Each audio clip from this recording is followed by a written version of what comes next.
ધોરણ 10 માં વિજ્ઞાન વિષયમાં હું તમને જે ધાતુ અને અધાતુનો પાઠ હતો એમાં આપણે આગળના ક્લાસમાં જોયું કે ધાતુના ભૌતિક ગુણધર્મો, કે ધાતુના ભૌતિક ગુણધર્મો અને અધાતુના ભૌતિક ગુણધર્મો.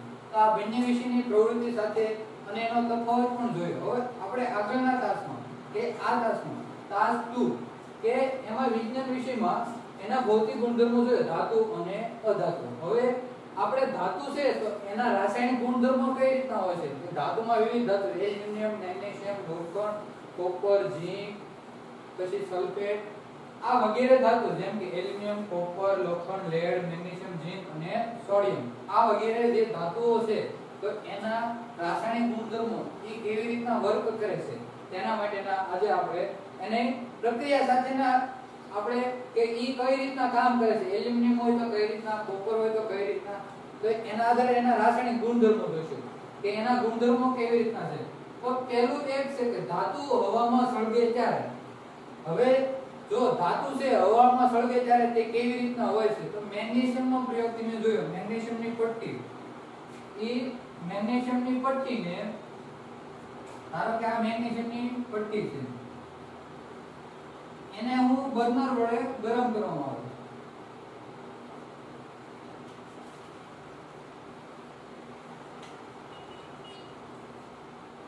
એને બર્નર વડે ગરમ કરવામાં આવે એક સાઈડથી. તો ઈ જે મેગ્નેશિયમની પટ્ટી છે એ સળગે ત્યારે સફેદ જ્યોત સાથે, સફેદ જ્યોત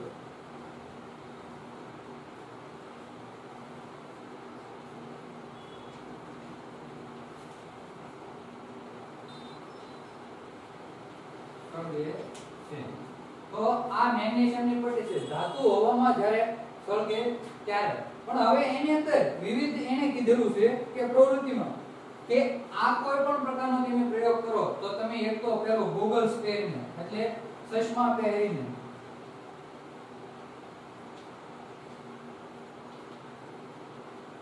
કારણ કે આ જ્યારે લોખંડ અથવા તો તમે કોઈ પણ ધાતુને સળગાવો ત્યારે એની જ્યોત કેવા પ્રકારની જે પ્રજ્વલિત હોય તો વધારે પ્રમાણમાં તમારી આંખોને નુકસાન કરે છે. એ માટે પહેલા તો ચશ્મા પહેરવા. પછી બીજું, કોઈ પણ ધાતુ હોય તો એને પકડવા માટે જો આ મેગ્નેશિયમની પટ્ટી છે એને પકડવા માટે સીપીઓ, એટલે એક તો સીપીઓનો ઉપયોગ કરવો. બીજું કે એને ગરમ કરવી હોય તો એના માટે શું લો? બર્નર, તો બર્નરનો ઉપયોગ કરવો. હવે આ કોઈ મેગ્નેશિયમની પટ્ટી છે એ સંપૂર્ણ સળગી જાય તો એની જે રાખ હોય અથવા તો એનો ધુમાડો હોય એને લેવા માટે અથવા તો એકત્રિત કરવા માટે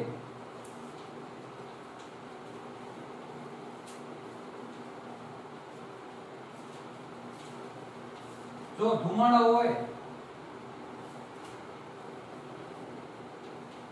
ફોકસ ન હોય અને રાખ હોય, જ્યારે બળી જાય ત્યારે એની રાખ, તો ત્યારે તેને બીકર આમાં લેવામાં આવે છે. તો આના આધારે આપણે કહી શકીએ કે મેગ્નેશિયમની પટ્ટીને જો ધુમાડા સ્વરૂપે હોય તો કેની અંદર લઈને પ્રયોગ કરવો. હવે રાખ હોય તો એને શેની અંદર લઈને પ્રયોગ કરવો. તો આ જો જ્યારે ધાતુ હવામાં સળગે ત્યારે. હવે તમે જોશો કે પ્રવૃત્તિના આધારે જોયું કે ધાતુ બર્નર વડે સળગાવવાથી આ વિવિધ ધાતુ છે એને બર્નર વડે સળગાવી.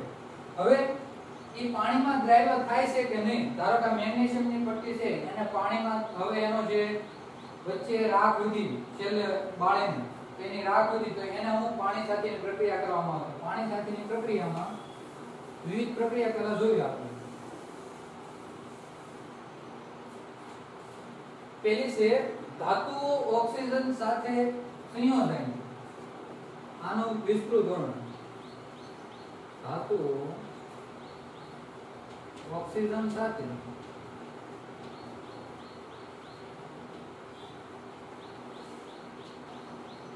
સંયોજન. ક્यों? ધાતુના ઓક્સાઇડ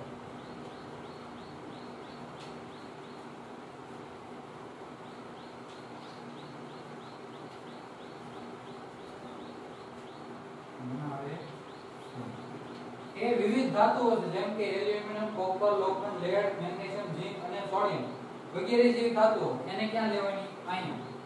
હવે ઓક્સિજન ઈ અહીંયા O2 અને એના ઓક્સાઇડ એટલે જે કાંઈ પણ મળે નિકોલ આને પ્રક્રિયક આ છે નિકોલ જે પ્રક્રિયામાં ભાગ લે ઈ બેના પ્રક્રિયકો અને જે આપણને જે મળે મિશ્રણ ઈ છે નિકોલ તો ધાતુઓ ઓક્સિજન સાથે સંયોજાઈને ધાતુના ઓક્સાઇડ બનાવે છે આ યાદ રાખવાનું કે ધાતુના ઓક્સાઇડ ધાતુઓ કોની સાથે સંયોજાય તો ધાતુના ઓક્સિજન સાથે હવે તમે કોઈ પણ આપણે આ છે ઉદાહરણ એમાંથી કોઈ પણ એક લીધું કોપર તો ભાઈ ઉદાહરણ લીધું કે કોપરની ઓક્સિજન સાથે પ્રક્રિયા કરીને શું બનાવે કોપર ઓક્સાઇડ તો આને આપણે એવી રીતના લખીએ કે કોપરની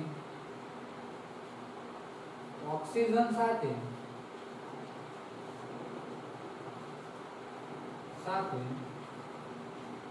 પ્રક્રિયા કરવાથી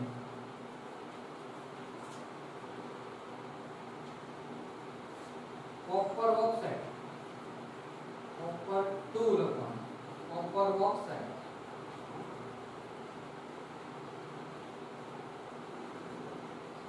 બનાવે છે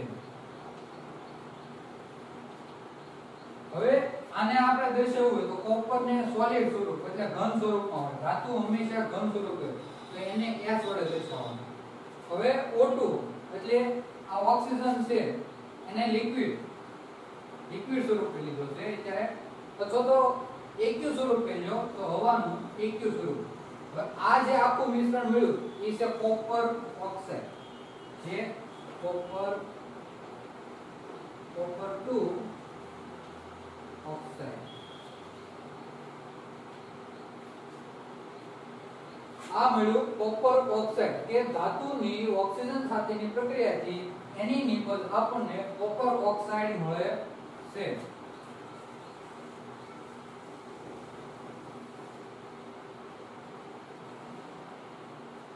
હવે આવી રીતે કે એલ્યુમિનિયમ હોય તો આ પેલું આપણે કોપરનું ઉદાહરણ લીધું હવે આને આપણે જોયું સંયોજકતા તો ઓક્સિજનની કોપરની +2 ઓક્સિજનની -2 તો આ બે એમમ સંતુલિત થયા એટલે આ તો 20 બાર જોવાનો નહીં ઓક્સિજનના બે અણુ જ્યારે કોપરના પણ બે સંતુલિત કરવા માટે કોપર અત્યારે આમ ન હોય આખી પ્રક્રિયા જો આવી રીતના હોય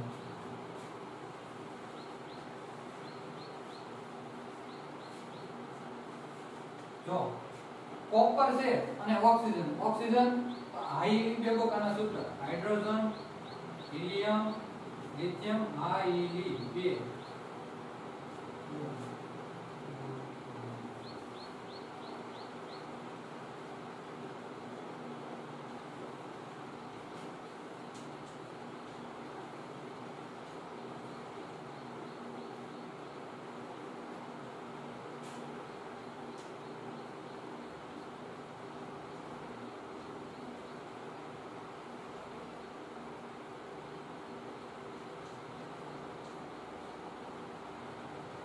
આખ્યું હવે હાઇડ્રોજનનો ક્રમ પહેલો આ બીજો આ ત્રીજો ચોથો પાંચમો છઠ્ઠો સાતમો આઠમો ઓક્સિજનનો ક્રમ કેટલો આવ્યો આઠમો પછી નવમો 10 11 12 13 14 15 16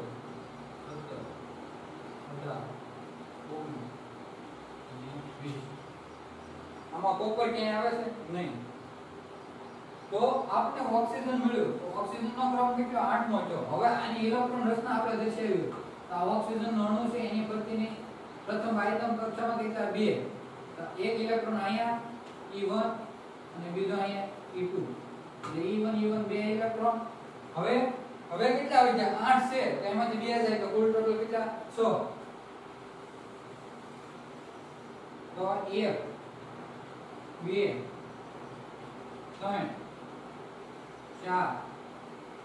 5 6 હવે જો કોઈ પણ ઇલેક્ટ્રોનની બાહ્યતમ કક્ષામાં 6 ઇલેક્ટ્રોન રહેલા હોય હવે એની બાહ્યતમ કક્ષા સંપૂર્ણ પૂર્ણ કરવા માટે કેટલા ઇલેક્ટ્રોન 8 ઇલેક્ટ્રોન જોઈએ તો આ ઓક્સિજન છે ઈ જો 2 ઇલેક્ટ્રોન મેળવે તો એની પોતાની બાહ્યતમ કક્ષામાં 8 ઇલેક્ટ્રોન થઈ જાય તો આ જે ઇલેક્ટ્રોન રચના છે આખી કેવી રીતે સંપૂર્ણ થઈ જાય તો પોતે 2 ઇલેક્ટ્રોન મેળવવા માટે કોપરના 2 ઇલેક્ટ્રોન મેળવશે તો તો O2 તો કોપરના બે ઇલેક્ટ્રોન મેળવીને O2 તો CuO આખું જો આ 2 કરો તો જ થાય આના બે ઇલેક્ટ્રોન આને મળે તો Cu એટલે બે ઇલેક્ટ્રોન કોને મળ્યા ઓક્સિજનને તો આ બે ઇલેક્ટ્રોન આખા કોપરના ઓક્સિજનને મળે તો એની બાહ્યતમ કક્ષા આખી સંપૂર્ણ તટસ્થ થઈ જાય છે તો આના આધારે 2Cu O2 તો આખી પ્રક્રિયામાં અહીંયા 2 એટલે કોપરના 2 અને ઓક્સિજનના 2 તો ઓક્સિજનના 2 થઈ ગયા આગળ લીધા એટલે કોપરના 2 થઈ ગયા તો આખી પ્રક્રિયા આવી રીતના થાય હવે આવી રીતના તે એલ્યુમિનિયમ ધાતુ છે તો એલ્યુમિનિયમ ધાતુને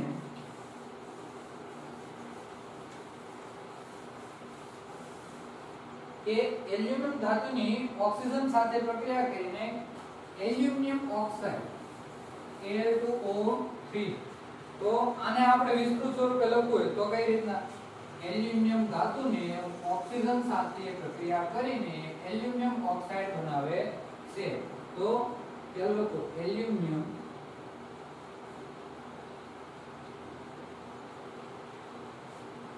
ધાતુની કોની સાથે ઓક્સિજન સાથે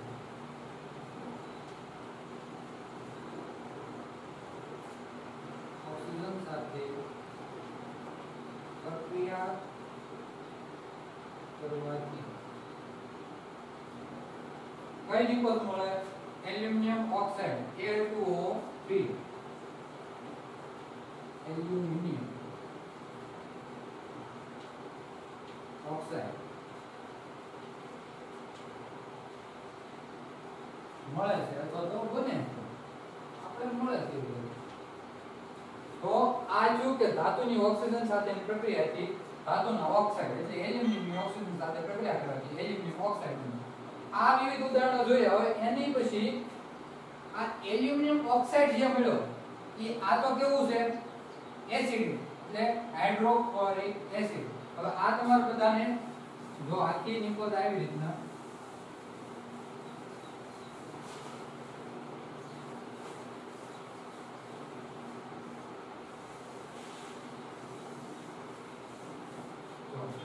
હવે આપણે જોયું કે ધાતુની ઓક્સિજન સાથે પ્રક્રિયા કરે તો ધાતુના ઓક્સાઇડ મળે આ બંને શું છે ધાતુના ઓક્સાઇડ થયા હવે એને એકવાર એસિડ સાથે અને એકવાર બેઝ સાથે આ એસિડિક છે અને આ બેઝિક છે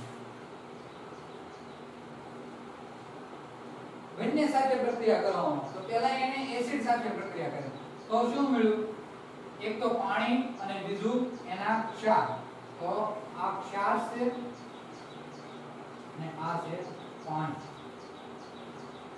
આ એલ્યુમિનિયમ ક્લોરાઇડ આ છે પાણી પાણીનું સૂત્ર H2O એલ્યુમિનિયમ ક્લોરાઇડ એટલે AlCl3 હવે બીજું પાછું તે ધાતુના ઓક્સાઇડ લીધા એને પછી કોની બેઝ સાથે એટલે NaOH હંમેશા યાદ રાખજો HCl છે એ મંદ હાઇડ્રોક્લોરિક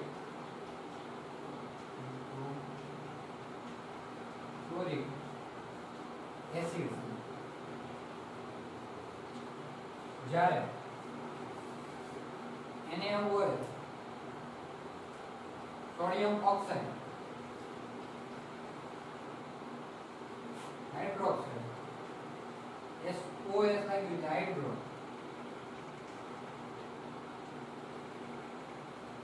પણ કેવું મંદ અને આ છે ઈ બેઝિક છે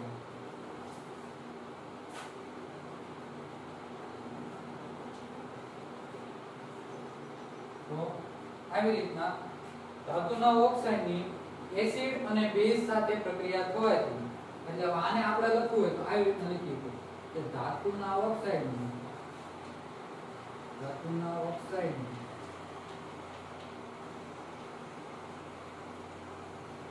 એસિડ અને બેઝ સાથે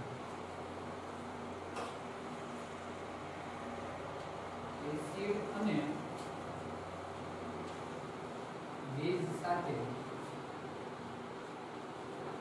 પ્રક્રિયા થવાથી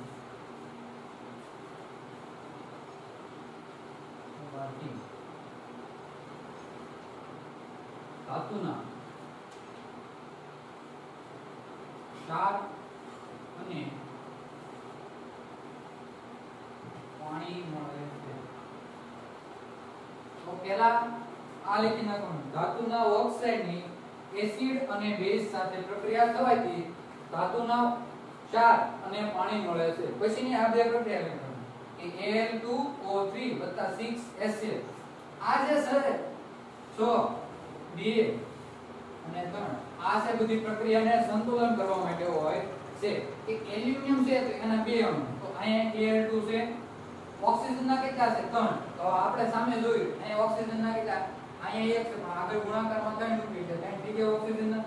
તો આ આખું કામ પૂરું થઈ ગયું આનું એલ્યુમિનિયમ ઓક્સાઇડ. હવે 6HCl, તો હાઇડ્રોજનના કેટલા 6, તો આપણે જોયું અહીંયા હાઇડ્રોજન કેટલા છે 2, એના 3 વડે ગુણો એટલે કેટલા 6 થઈ ગયા, એટલે હાઇડ્રોજન ને સંતુલિત થઈ ગયું. તો અહીંયા હાઇડ્રોજન 6 પૂરા. હવે Cl એ કેટલા છે 6.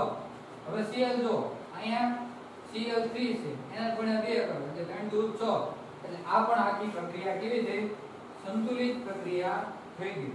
હવે આ પ્રક્રિયામાં પણ Al2O3 વત્તા 2NaOH આની બેની પ્રક્રિયા કરાઈને આ સોડિયમ એલ્યુમિનિયમ ઓક્સાઇડ બનાવે છે, પણ વત્તા પાણી તો ઈ મુક્ત જ કરે છે, એટલે આ ક્ષાર જો અને આ પાણી જો.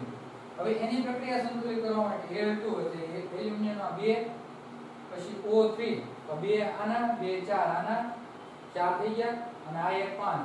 તો જો અહીંયા તો 3 છે વત્તા અહીંયા જો ઓક્સિજન છે O, એના કેટલા છે 2, એટલે 3 વત્તા કેટલા 2 5 થઈ ગયા. તો અહીંયા 2 2 4 અને 1 5. હવે વધ્યા Na એના કેટલા છે 2, તો અહીંયા Na 2 સંતુલિત થઈ ગયા. હાઇડ્રોજન વધ્યો તો હાઇડ્રોજનના કેટલા 2, તો હાઇડ્રોજન જો H2, એટલે આખી પ્રક્રિયા કેવી થઈ ગઈ, સંતુલિત પ્રક્રિયા થઈ ગઈ.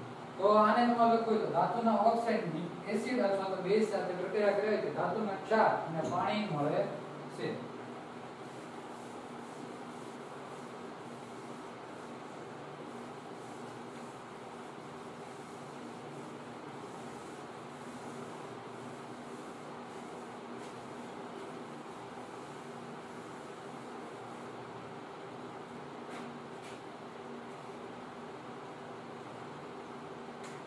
હવે આપણે જોયું કે ધાતુના ઓક્સાઇડની એસિડ અને બેઝ સાથે બંને સાથે પ્રક્રિયા કરવામાં આવે તો એ બંને પ્રક્રિયા છે તો એ કેવો ગુણધર્મ ધરાવે, આ એક ગુણધર્મ આપણે કહી શકીએ ઉભયગુણી, કે બંનેમાં પ્રક્રિયા થતી હોય છે. એક તો એસિડમાં પણ થાય છે અને બીજું બેઝમાં થાય છે, તો આ કેવો ઉભયગુણી ગુણધર્મ ધરાવે છે.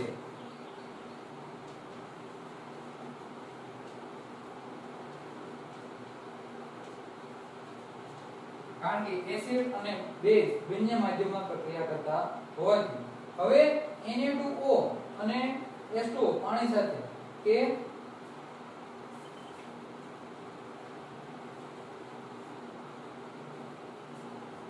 આ બધી છે આલ્કલી ધાતુઓ, સોડિયમ પોટેશિયમ, પછી બધી આવી રીતના ક્રમમાં આપણે જે ઓલું આવર્તક કોષ્ટક જોયું એમાં Na નીચે પોટેશિયમ, એની નીચે પછી અલગ અલગ વિવિધ રીતના જે આવે, તો આ બધી છે આલ્કલી ધાતુ. આલ્કલી ધાતુ એમાં આવશે સોડિયમ, પોટેશિયમ, વગેરે. આવર્તક કોષ્ટકમાં ઊભી આવે. હવે તો ધાતુઓ છે એ મોટા ભાગે પાણી સાથે પ્રક્રિયા કરે નહીં, પણ એની ઓક્સાઇડ સાથે નિપજ લેવામાં, આલ્કલી ધાતુને ઓક્સાઇડ હારે ઓલું કરવામાં આવે તો એની પાણી સાથેની પ્રક્રિયા કરવાથી બેઝ મળે છે. તો NaOH અને KOH એ બંને છે બેઝ.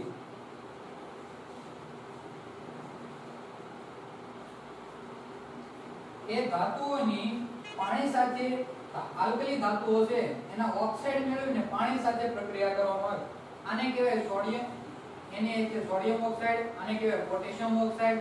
આ બંને છે પાણી છે, એની પાણી સાથે પ્રક્રિયા કરવામાં આવે તો શું હોય, સોડિયમ હાઇડ્રોક્સાઇડ એટલે બેઝ, અને પોટેશિયમ હાઇડ્રોક્સાઇડ એટલે ઈ પણ એક પ્રકારનો બેઝ જ છે. તો આ બંને શું મળ્યું, બેઝ મળ્યા. આને કહેવાય સોડિયમ હાઇડ્રોક્સાઇડ.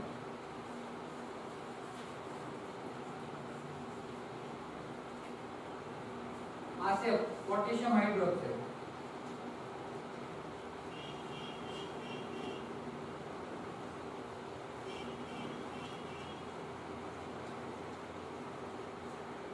આ બંને પ્રક્રિયા ઓક્સાઇડ સાથેની પ્રક્રિયા કરવાથી પાણી સાથે પ્રક્રિયા કરે છે તેના બેઝ મળે છે. તો આ બેઝ મળે તો આ કેવો છે? ઉભયગુણી ગુણધર્મ ધરાવે.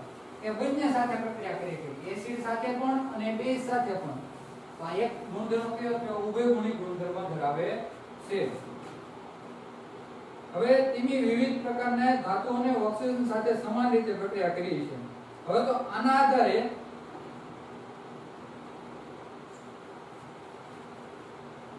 હવે એલ્યુમિનિયમ, ઝીંક અને વગેરે જેવી ધાતુઓ હોય એને પણ તેની એક પ્રકારની બર્નર વડે ગરમ કરવામાં આવે તો એની જ્યોત કેવા રંગની મળે છે.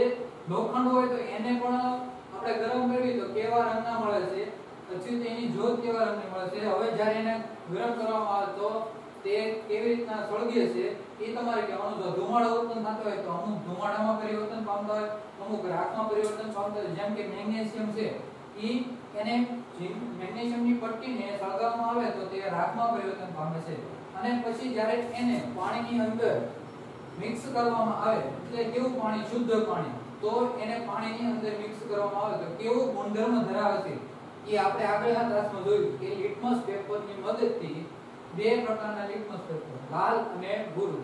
આ બંને લિટમસ પેપરને જ્યારે મેગ્નેશિયમની રાખને કોઈ પણ બીકરની અંદર રાખવામાં આવે અને ફૂલ હલાવીને કાચના સળિયાની મદદથી હલાવીને રાખ કરવામાં આવે તો એના મિશ્રણની અંદર હવે જ્યારે બે લિટમસ પેપર ભૂરું અને લાલ નાખવામાં આવે તો તેનો સ્વભાવ કેવો આવે છે તે આપણે આગળના ક્લાસમાં જોયું. તો આજે આપણે ધાતુઓના રાસાયણિક ગુણધર્મો, એમાં ધાતુને હવામાં સળગાવવામાં આવે ત્યારે કેવા રંગના અને કેવી રીતના તે એસિડ છે કે બેઝ છે અને તેના આધારે આપણે જોયું. તો એક ગુણધર્મ એ છે કે તે ઉભયગુણી ગુણધર્મ ધરાવે છે. તો આજે આપણે જે આ ક્લાસમાં જોયું કે ધાતુના રાસાયણિક ગુણધર્મો, એમાં ધાતુઓ હવામાં સળગે છે ત્યારે જે કાંઈ પ્રક્રિયા થાય છે તે બધી પ્રક્રિયા તમારે બધાએ લખતા હોવાની રહે છે.